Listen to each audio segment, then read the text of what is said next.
জানো, নতুন জিনিস যদি কোনো কিছু কেনা হয়েছে আর কাউকে যদি তুমি গিয়ে জিজ্ঞেস করলে, এই দেখ না রে কেমন হয়েছে জিনিসটা, আর সে যদি বলে দিল যে না না ভালো হয়নি, কেমন একটা জিনিস কিনেছিস, পয়সা দিয়ে কিনবে, একটু দেখে কিনতে পারিস না, ব্যাস সমস্ত জিনিসটার প্রতি ভালো লাগা ফুস, 1 সেকেন্ডে শেষ। ভাবলই না, আমরা ভাবি না যে আমরা তো এত যত্ন করে জিনিসটা কিনলাম, কেউ বললো বলে জিনিসটা খারাপ হয়ে গেল, এটা খুব খারাপ জিনিস। তো মানুষকে যখন কেউ কোনো জিনিস কিনবে, অ্যাটলিস্ট নিজের বন্ধুবান্ধবকে কাউকে দেখাবে না। হঠাৎ করে যদি ভালো বললো খুব ভালো, আর যদি খারাপ বললো তখন জিনিসটা ফেরত দেওয়ার জন্য মনটা ছটপট ছটপট করতে থাকে। সেই জন্য যাও কিনবে আগে ইউজ করবে, তারপরে গিয়ে বন্ধুদেরকে দেখাবে।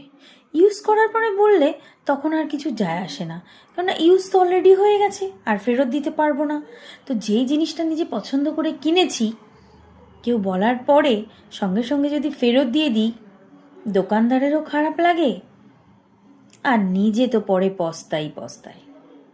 এটা কিন্তু হয়, আমার সাথে অনেকবার হয়েছে। আমার একটা জামা খুব পছন্দ লেগেছিল, আমার একটা খুব খুব ক্লোজ ফ্রেন্ড বলেছিল যে জামাটা সুন্দর নয়, অন্য জামা অর্ডার দে। অন্য জামা অর্ডার তো দিয়েছি, কিন্তু জামাটা না কমফোর্টভাবে পরতে পারিনি। তাই জন্যই বললাম, এটা একটা আমার ছোট এক্সপিরিয়েন্সের জন্য বললাম। একটা জুতোও তাই, সেম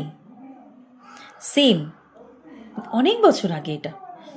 তো আমি জুতোটা কমফোর্টভাবে পরতে পারিনি, এই জন্য বললাম নিজে যাও কিনবে কাউকে চট করে দেখাবে না, আগে ইউজ করে নেবে, তারপরে সবাইকে দেখাবে।